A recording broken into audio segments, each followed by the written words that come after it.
We depleted 10 years of war stockpiles in 1 month in Ukraine. After 2 weeks of bombing the Houthis, we ran out of TLAMs and JDAMs. China looked at Replicator about a month ago, and they said, hold my beer, and they placed 1 million kamikaze drone order. The big thing we need, the big thing Firestorm needs, and everyone else, Andrew included, is a credible demand signal. But I look at the Russian army, and I see my fellow defense analysts tut-tutting about how they're getting smoked, and I say, oh my, do you realize that is us?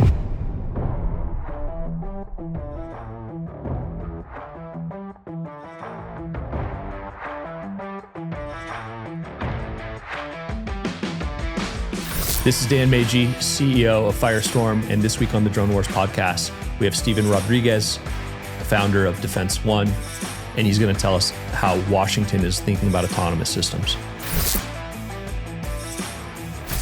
All right, Steven, so tell us a little bit about who you are and what you do.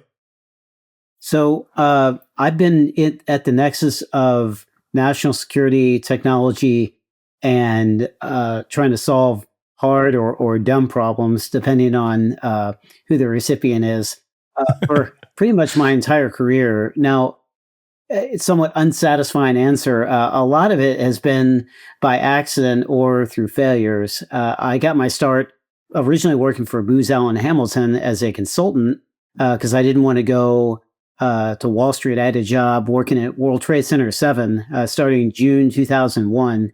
And talked to my dad and said, I don't know if this is really what I want to do. And he said, hey, I've got these consultants who had worked for me in the past and accepted the offer on the spot.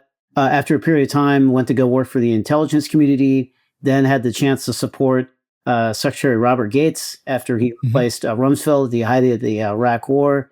People often will ask me, well, you have a really impressive sounding resume. And I said, I wrote reports that no one read. And people will say, "Oh, you're too modest," and I'll look at them like, "I don't know what to tell you."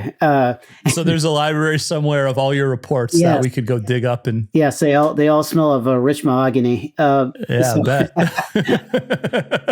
So yeah, and a former manager of mine, Dan, she called me up and said, "Hey, I have this."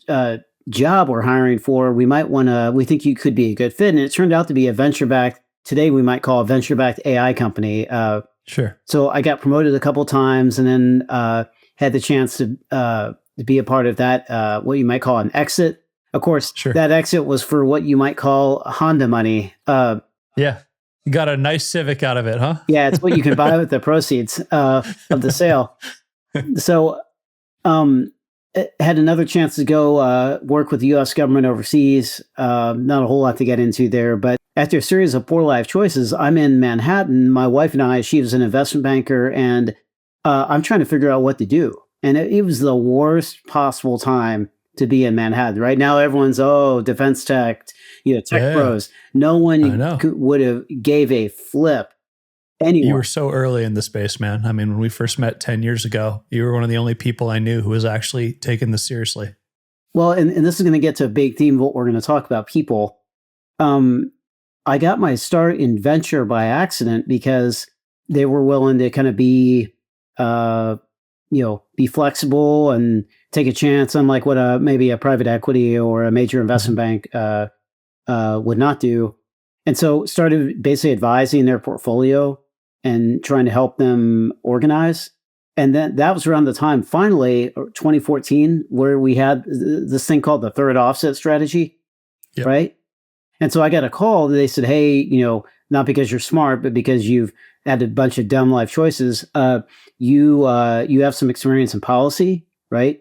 You have experience in operations, and you have experience in the kind of tech or especially venture-backed tech ecosystem. And this was back when DoD, there was a cast of characters kind of traveling out to Silicon Valley, looking to stand up DIUX. So I had the chance to be a co-founder of what's now called Ensign. Actually, I believe it's been officially absorbed, which I think is a good thing, by DIU. Yeah, it got gobbled by the big DIU monster. Huh? That's right. But it's great because now you actually are starting to see like paths for how you can go from into Ensign into kind of the bigger machine, right? It was needed. That's right.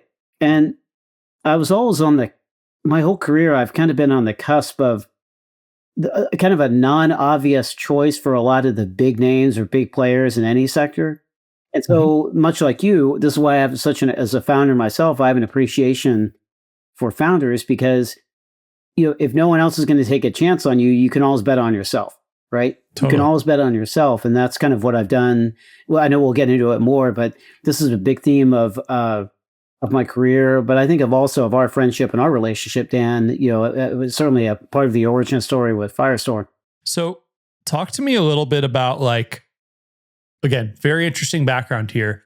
What's key in bridging the gap between bringing some of these commercial technologies into broader defense adoption, if you will? I think one is a credible demand signal. Right now, and I'm not picking on OSC or the other groups that are attempting or trying to have some kind of capital reserve on the government side. My philosophical view is the American capital markets are exceptionally deep. There's not a need for DoD or anyone else to suddenly put on a Patagonia vest and, play VC or play investor. And again, for the record, I'm a big fan of Office of Strategic Capital. But the big thing we need, the big thing Firestorm needs, and everyone else, Andrew included, is a credible demand signal. Tell me you're going to buy it.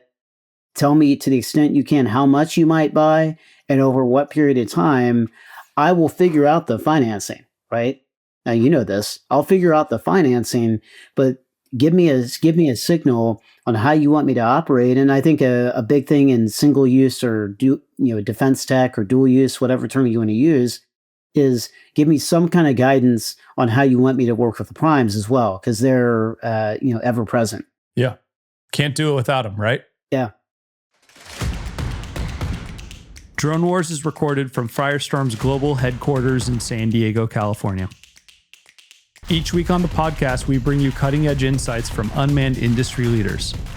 Listen as they share the breakthroughs and technologies they're working on, the hard lessons they've learned, and the bold predictions about what the next 5 to 10 years in unmanned systems and advanced manufacturing have in store for us.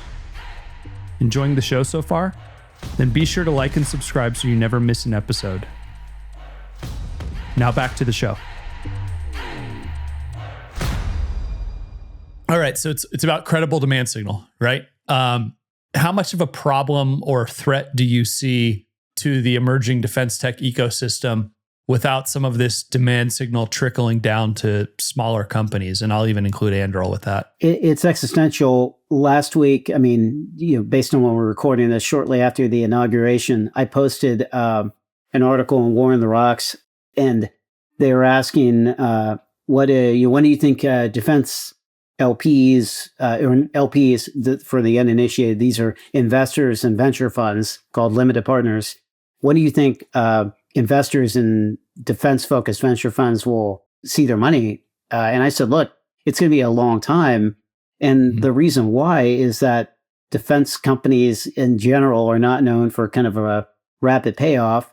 More importantly, once you get north of $250 million in enterprise value, you have to have a serious think about who is going to buy you. Because if you're just a defense company, right, then who at the top of Maslow's hierarchy of defense contractors is gonna have the cash to pay here's the key, at your multiple. So this is the rub with without naming names, I've often said Lockheed or RTX or whatever, they'll happily pay $6 billion, even if you look at Peraton, $6 billion in cash for business units. But the problem is they'll pay you $6 billion for a business unit or a company that has, I don't know, 3 or 4 billion in revenue, right? They're not going to pay you $6 billion for a company that has, 250 million in revenue and paints everything a certain color. Yep. And so I think this is a question.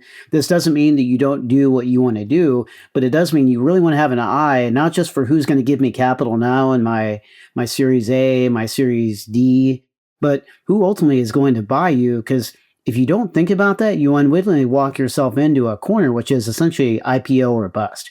We have this discussion internally constantly. And it's interesting that you're getting I would say, same data point I'm getting from all the bankers in this space, right? It's almost like 300 million is the cap right now. Some of them think with the new administration and the coming arms race, as there's a race to build a sixth prime with Anduril, maybe that changes. But then there's also folks that are saying the same exact thing as you are, which is like, it is literally at some of these valuations we're seeing in the space now, they're putting themselves into an IPO or bust situation, and it's going to really limit exit opportunities. So it's something that is clearly not talked about enough in the space. I'm glad you've brought it up. Do you think there is an inflection point in this administration or in the next 5 to 10 years? Because I mean, as long as I've known you, we've always said defense acquisition is going to happen eventually, but you got to play the game you have today, because you cannot force, the big bad Borg machine to do things in a different manner, right? Well, what's the saying, Dan? I hate to pick on Brazil, but it was originally attributed to Brazil. It went something like, Dan, Brazil's the country of the future and will forever be so. I feel like that's what we're talking about with like defense acquisition. And I think, interestingly, the answer kind of lies in Anduril and companies like Anduril. And again, full disclosure, I'm not an investor in Anduril. I have many friends who work there, and I hope they all make as much money as humanly possible. Mm-hmm. Like, I really do. I think the trick and the answer lies in something you mentioned earlier, like a sixth prime, right? Although, given the way Boeing's doing, Anduril may pass Boeing on the way up and down. Yeah, exactly. They're just doing this, right? So think about it. After all the hard work you and I and others have done, after all the blood, sweat, and equity, or equity transfer, that we've been engaged in over 10 plus years, hard at work in the space, right? We're not dilettantes. Let me ask you an interesting question, kind of going back the other way. After all that work, if we end up with one more prime, even an incredible one with great people, great Americans solving great stuff, does that prepare us or make us any safer vis-a-vis an attrition-based conflict with China or Russia or anyone else? I'm almost afraid that, for my part, to answer that part aloud. Yeah, I mean, I think China looked at Replicator about a month ago, and they said, "Hold my beer," and they placed 1 million kamikaze drone order, right? And from what I'm hearing, we're going to struggle to make 1,000 to 2,000 one-way attack systems this year, and that's across our industrial base. Part of that could be the primes are trying to only build big, expensive kit, right? But the other part of it is, like, if we're going to try and match or get close to that number, you need to turn the whole base on. Yeah, it shouldn't be a one size, like a one winner in this situation. We need 300 or 400 companies all biting off parts of the problem if we're going to solve that, not kind of 2 or 3. Right. And if you look at the Arsenal democracy analogy, that's what it was, right? Hundreds and then thousands of factories working towards that war effort. And again, I don't think it's just aerial drones. I mean, that's like what a lot of people talk about. I mean, you're talking ground and water, and then space is a whole nother beast too. If what the Chinese technology can do what we think it can, like, we're actually behind out there, right? So no, we are. It's going to need a whole country effort, right? We are, and I think that's what I'd like to see. And ultimately, this is a policy driver. This is what policy is good for: is helping reduce, in this case, industrial ambiguity on what to do. Right? What is the credible demand signal we're orienting against? Here's one example. Obviously, our relationship together with Firestorm.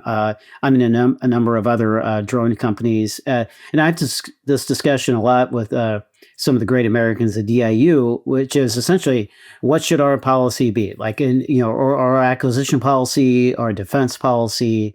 When it comes to drones, the policy right now is to do kind of still long lead production orders, right? We're going to have this kind of long-term, multi-year bake-off. We look at Firestorm. We put it through a whole bunch of gates, and there could be this magic, essentially, you could call it a pot of gold acquisition strategy at the end of it, right? There's going to be a pot of gold just for you. But the problem is even if you expedite that process, right, Dan, there's still just one pot of gold for one company. And so a debate I've had with DIU is, well, if you agree, I'm going to use my, shameless product placement, my Firestorm, Lego drone here. If you're just buying, if your goal is to buy one type of drone and as many as possible, you have a two-part problem now. You've foisted on yourself. You have an acquisition problem. Do I have enough money? And can I do dumb things fast enough to buy as many of these as possible? But then we talked about this earlier. You also have a supplier problem. Can Firestorm or fill in the blank produce 1 million of these drones? So the argument I've had with our friends at DIU is, are we asking the wrong question? Could we just say, hey, look, we want to buy hundreds or thousands of a whole set of drones that have kind of a minimum baseline configuration, and then our superpower, the DIU superpower or someone else's job is to foist upon on top of that like a meta layer of production sustainment. Like you got to kind of keep these things flying unless they're just purely one way, but also autonomy, right? Like this is the debate you could have between, like, say, the excellent people at Skydio and the folks at Vantage Robotics, where I'm an investor in. Vantage is fully focused on the form factor and building kind of wicked hard, technically excellent micro and nano drones. Skydio is doing the same thing and has, from what I hear, an understandable focus on autonomy, right? We're going to also build an autonomy layer. But then here's the rub. That's a closed system.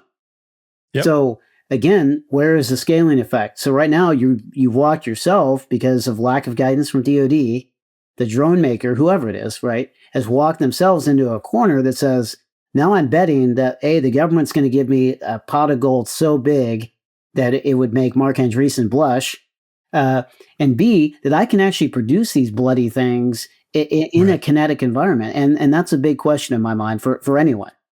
Yeah. So you're having these discussions, right? Yes. Are these happening across the Beltway? Or, are we in a stagnant kind of environment? Are we starting to be concerned? Like, tell us, like, as your DC insider, right? Like, I am wearing a Brooks Brothers blazer. So I know, that's why. And I say that in the most pejorative manners possible. Just kidding. No, but like, tell us a little bit about like at the think tank level, right? Because a lot of times what happens there will find its way into the Pentagon, but also onto Capitol Hill and really set policy. I think DC and the military broadly, as you know, they can tend to be very tribal. Some might say, like high school, I like tribal because it sounds cooler. But it's kind of the same. There's a reason why people like you or like Mike McKay and others we're all friends, right? Because we tend to seek each other out because we go to a lot of these convenings, think tank convenings, industry association convenings, other companies or other VCs will put convenings on, and it makes me want to pull my hair out. Because I just say, why are we're all great. Another panel on R&D funding. Totally. Oh, awesome. Another panel on how DoD should be a better customer. Great. Great to have those discussions. And then in a lot of discussions, I'll bring up, hey, when are you going to have a discussion around your component manufacturers or your CMs or the RMA process? And they get a frightened look on their face. Or let's have a discussion around where we all source our batteries from. But my SIBR, my SIBR 3, and look, that SIBR 3 is great, but you don't get production and scale. You don't make you and your family, Dan, or mine, any safer by having those discussions. You don't get any scale. Look, we depleted 10 years of war stockpiles in 1 month in Ukraine. After 2 weeks of bombing the Houthis, not exactly a pure adversary, we ran out of TLAMs and JNAMs. This is all public and known. This is like a known note. And yet we're still talking confidently about, look, I'm on board with what it looks like presumptive Secretary of Defense Hexas tagline, Make America Lethal Again. But my consistent retort is, how? Right. With what? Again, it's a bit unfair, and we can get more into the think tank stuff I'm doing, but the thing that really worries me is I've not seen any credible plan that gets to the second part of that two-part equation. We're doing a good job like beating the drum, Dan, and encouraging more entrants at the top. but there's no plan or strategy to generate scaled effects at the bottom end of that funnel, and that worries me. Right. Do you believe that like the world is moving away from kind of exquisite battle platforms? Is that why? Because that's kind of what we've been focused on as a country, and we're getting to more mass and attritable. I mean, talk to me a little bit about that. Like, how is what you've seen in Ukraine and with the Houthis and Hezbollah before they got wiped out, right? I'd just love your thoughts on that. My biggest fear and dream arises when I see the Russians getting annihilated on all those wonderful Ukrainian video feeds, many of which you helpfully post on social media. But I look at the Russian army and I see my fellow defense analysts tutting about how they're getting smoked, and I say, "Oh my! Do you realize that is us? We have the same bloody force structure." Meanwhile, that's my nightmare. My biggest dream is that the Chinese would replicate. Speaking of replicating, that they would replicate our force structure. So when I see them flying around these big, expensive, super expensive, I mean, very advanced, but super expensive weapon platforms, I'm like, man, that's great. Keep doing that, because like all I see is this giant centers of gravity that are going to be hard for them to replace. I'm not doing this because it's fashionable. I'm doing this because I can see what's coming, and what's coming is we're going to get punched in the face. Right now, what DoD is drowning in, Dan, is essentially a toxic relationship with Congress, and both parties are at fault. A year ago, when we'd have these conversations with folks, they'd say we have a 6-day problem. A couple weeks ago, it became a 6-hour problem. Like, we run out of systems we need in 6 hours. Thanks for listening to the Drone Wars podcast. Each week, we bring you fascinating conversations with leaders shaping the future of air, sea, land, and space technologies. Catch new episodes wherever podcasts can be found. Until then, we'll see you next time.